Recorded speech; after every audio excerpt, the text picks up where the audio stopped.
Hi guys, ఒకప్పుడు ప్రపంచంలోని పెద్ద పెద్ద కార్లు కంపెనీలు ఒక మాట చెప్పేవి. ఎలక్ట్రిక్ కార్లు ఎప్పుడు పెట్రోల్ కార్లను భర్తీ చేయవు అని. కానీ కేవలం ఒక స్టార్టప్ ఆ ఆలోచనను పూర్తిగా మార్చేసింది. ఒకప్పుడు ఉద్యోగులు జీవితాలు ఇవన్నీ లేని స్థితిలో ఉన్న ఆ కంపెనీ నేడు ప్రపంచంలోనే అత్యంత విలువైన ఆటోమొబైల్ కంపెనీలలో ఒకటిగా ఎదిగింది. ఆ కంపెనీ పేరే టెస్లా. అయితే టెస్లాను నిజంగా ఎవరు స్థాపించారు? Elon Musk ఫౌండరేనా? నాసాకి టెస్లాతో ఉన్న సంబంధం ఏమిటి? దివాలా అంచు నుంచి ప్రపంచ అగ్రస్థాయికి ఎలా చేరుకుంది? ఈ వీడియోలో టెస్లా యొక్క పూర్తి సమాచారాన్ని తెలుసుకుందాం. 2003 జూలైలో అమెరికాలోని కాలిఫోర్నియాలో ఇద్దరు ఇంజనీర్లు మార్టిన్ ఎబర్హుడ్ మరియు మార్క్ టర్ఫినింగ్ కలిసి టెస్లా మోటార్స్ అనే కంపెనీని స్థాపించారు. చాలా మంది అనుకునేలా ఎలాన్ మస్క్ టెస్లా ఫౌండర్ కాదు. ఆయన తర్వాత కంపెనీలో చేరారు. కంపెనీ టెస్లా అనే పేరు ప్రపంచ ప్రఖ్యాత శాస్త్రవేత్త నికోలా టెస్లా గౌరవార్థం పెట్టారు. విద్యుత్ మోటార్ల అభివృద్ధికి ఆయన చేసిన కృషిని గుర్తిస్తూ ఈ పేరు ఎంచుకున్నారు. ఆ సమయంలో ప్రపంచంలోని దాదాపు అన్ని పెద్ద కార్ కంపెనీలు పెట్రోల్ మరియు డీజిల్ కార్లపైనే దృష్టి పెట్టాయి. ఎలక్ట్రిక్ కార్లకు భవిష్యత్తు లేదని చాలా మంది భావించారు. కానీ టెస్లా మాత్రం ఒక లక్ష్యంతో ముందుకు వెళ్ళింది. ఎలక్ట్రిక్ కార్ కూడా వేగంగా, అందంగా, శక్తివంతంగా ఉండగలదని ప్రపంచానికి నిరూపించాలని. 2004లో పేపాల్ అమ్మకం తర్వాత ఎలాన్ మస్క్ టెస్లాలో $6.5 మిలియన్ పెట్టుబడి పెట్టారు. ఆయన కంపెనీ చైర్మన్ అయ్యారు. కేవలం పెట్టుబడి పెట్టడమే కాదు, కార్ డిజైన్, బ్యాటరీ టెక్నాలజీ వంటి కీలక నిర్ణయంలో కూడా చురుకుగా పాల్గొన్నారు. ఎలాన్ మస్క్ ఒక ముఖ్యమైన ప్రణాళిక రూపొందించారు. మొదట ఖరీదైన స్పోర్ట్స్ కార్ తయారు చేయాలి. దాని తర్వాత వచ్చే ఆదాయంతో భవిష్యత్తులో అందరికీ అందుబాటులో ఉండే ఎలక్ట్రిక్ కార్ ను తయారు చేయాలి. దీనినే తర్వాత టెస్లా మాస్టర్ ప్లాన్ అని పిలిచారు. 2008లో తన మొదటి కార్ టెస్లా రోడ్ స్టార్ ను విడుదల చేసింది. ఈ కారు ఒక్కసారి ఛార్జ్ చేస్తే దాదాపు 394 కిలోమీటర్లు ప్రయాణించేది. 0 నుండి 100 కిలోమీటర్ల వేగాన్ని 4 సెకండ్ల లోపు అందుకునేది. ఆ కాలంలో ఇది ఒక సంచలనం. ఎలక్ట్రిక్ కార్లు కూడా స్పోర్ట్స్ కార్లలా వేగంగా ఉండగలవని ప్రపంచాన్ని మొదటిసారి నిరూపించింది.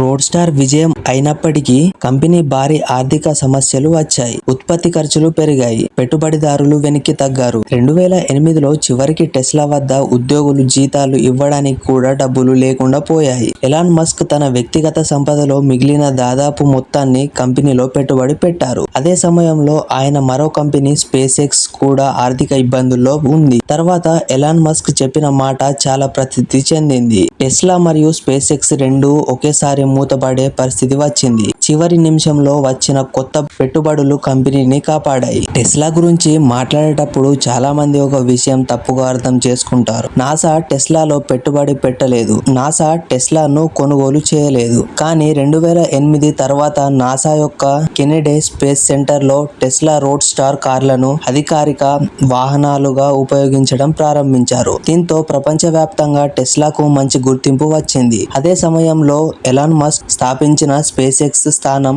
నాసాతో భారీ ఒప్పందం కుదుర్చుకుంది. అంతరిక్ష కేంద్రానికి సరుకులు తీసుకెళ్లే బాధ్యతను స్పేస్ ఎక్స్ చేపట్టింది. దీంతో ఎలాన్ మస్క్ పై పెట్టుబడిదారుల నమ్మకం పెరిగింది. ఆ ప్రకారం టెస్లా పై కూడా కనిపించింది. 2009లో అమెరికా ప్రభుత్వం స్వచ్ఛమైన ఇంధన సాంకేతికను ప్రోత్సహించడానికి టెస్లాకు $465 మిలియన్ రుణం ఇచ్చింది. ఈ నిధులతో కంపెనీ తదుపరి కార్ల అభివృద్ధిని వేగవంతం చేసింది. 2010లో టెస్లా షేర్ మార్కెట్ లో లిస్టింగ్ అయింది. ఫ్రాడ్ తర్వాత అమెరికాలో విజయవంతంగా స్టాక్ మార్కెట్ లో ప్రవేశించిన ప్రముఖ ఆటోమొబైల్ కంపెనీగా టెస్లా చరిత్ర సృష్టించింది. 2012లో టెస్లా మోడల్ ఎస్ ను విడుదల చేసింది. ఈ కార్ ఆటోమొబైల్ పరిశ్రమలో విప్లవాత్మక మార్పులు తీసుకొచ్చింది. 17 అంగుళాల touch screen, over the air software update, అత్యంత భద్రత, అద్భుతమైన వేగం, ఎక్కువ బ్యాటరీ రేంజ్. ఈ కార్ అనేక అంతర్జాతీయ అవార్డులు తెచ్చుకుంది. ఇక్కడి నుంచే ప్రపంచం టెస్లాను సీరియస్ గా తీసుకోవడం ప్రారంభించింది.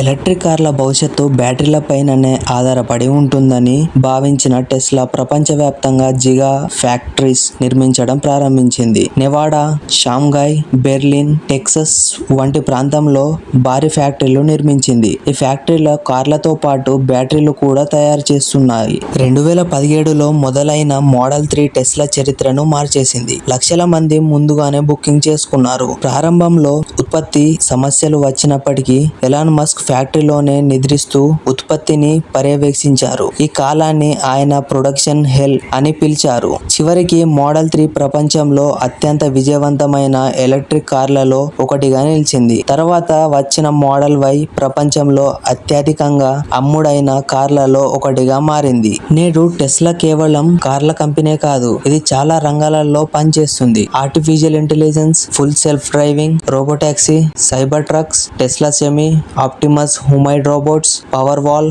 Mega pack energy storage, solar energy. ప్రస్తుతం ప్రపంచవ్యాప్తంగా లక్షలాది టెస్లా వాహనాలు రోడ్లపై ఉన్నాయి. కంపెనీ లక్ష్యం కేవలం కార్లు అమ్మడం కాదు, ప్రపంచాన్ని పూర్తిగా ఎలక్ట్రిక్ మరియు సస్టైనబుల్ ఎనర్జీ వైపు తీసుకువెళ్లడం. టెస్లా మనకు ఒక గొప్ప పాఠం చెబుతుంది. ఒక చిన్న స్టార్టప్ దివాలా అంచు, పెట్టుబడిదారుల అవమానాలు, పెద్ద కంపెనీల విమర్శలు, ఈ అన్నింటినీ అధిగమించి ప్రపంచ ఆటోమొబైల్ పరిశ్రమనే మార్చేసింది. ఇప్పటికే టెస్లా ప్రయాణం కొనసాగుతుంది. భవిష్యత్తులో AI, రోబోటిక్స్, సెల్ఫ్ డ్రైవింగ్ టెక్నాలజీలో ప్రపంచాన్ని మరోసారి ఆశ్చర్యపరుస్తుందా? ఇది కాలమే నిర్ణయిస్తుంది. మీరు నా వీడియోలు ఇక్కడ వరకు చూస్తున్నారంటే నా వీడియోలు మిమ్మల్ని ఎంతో కొంచెం ఆకట్టుకుంటున్నాయి. ఈ వీడియో మీకు నచ్చినట్లయితే లైక్ చేయండి, షేర్ చేయండి, కామెంట్ చేయండి. మరిన్ని వీడియోల కోసం మన ఛానల్ ని సబ్స్క్రైబ్ చేసుకోండి. నెక్స్ట్ వీడియోలో మళ్ళీ కలుద్దాం.